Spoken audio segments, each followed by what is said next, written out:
శ్రీశైలం మండలంలో సుండిపెంటలో చిరుతపులి సంచారం కలకలం రేపింది. అర్ధరాత్రి సమయంలో రామాలయం దేవాలయం సమీపంలోని ఓ గృహంలోకి ప్రవేశించి 2 పెంపుడు కుక్కలను చంపి ఎత్తుకెళ్లింది.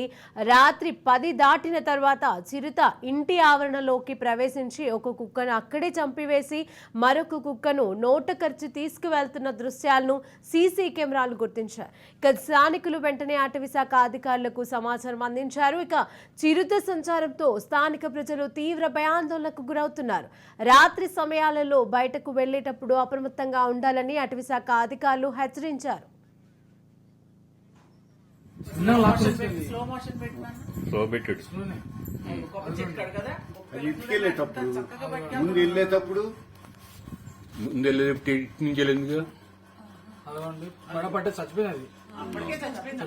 పట్టుకొని లాక్కుని పోతుంది అటు వెళ్ళిపోయి అటు దారి అమ్మటి వెళ్తుంది మళ్ళీ. ఇదే అంశానికి సంబంధించి మరిన్ని అప్డేట్స్ మా ప్రతినిధి శివరాజ్ అందజేస్తారు. శివరాజ్, శ్రీశైలం దేవస్థానం వద్ద చిరుతపులి కలకలం రేపిందని చెప్పుకోవచ్చు. గతంలో కూడా ఏదైతే చిరుతపులులు శ్రీశైలం దేవస్థానం పరిసరాల్లో కనిపిస్తుండడంతో భక్తులు తీవ్ర ఆందోళన వ్యక్తం చేస్తున్న పరిస్థితి కనిపిస్తుంది. నిన్న ఏదైతే చిరుత పులి ఏదైతే శ్రీశైలం దేవస్థానం ఆవరణలో కనిపించడంతో ఒకసారిగా భక్తులు భయాందోళనకు గురి కావడం జరిగింది.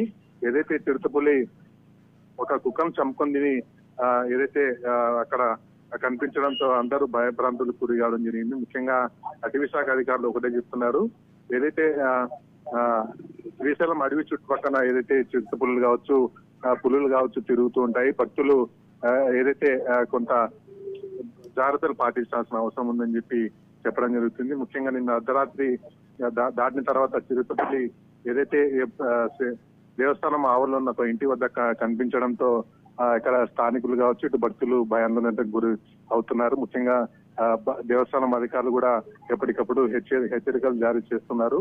ఏదైతే గుడి చుట్టుపక్కల ప్రాంతాల్లో చిరుతపులి సంచరిస్తూ ఉంటేని భక్తులు కావచ్చు స్థానికులు కావచ్చు కొంత అప్రమత్తంగా ఉంటుందని చెప్పి ఏదైతే దేవస్థానం అధికారులు కూడా ఎప్పటికప్పుడు అనౌన్స్మెంట్ చేస్తున్నారు. మరోవైపు అటవీ శాఖ అధికారులు కూడా ఏదైతే శ్రీశైలం ఘాట్లు కావచ్చు దేవస్థానం భద్రతా పరంగా ఏర్పాటు చేసినట్లు అధికారులు కూడా చెప్పిన పరిస్థితి కనిపిస్తుంది. Right, thank you Shivraj.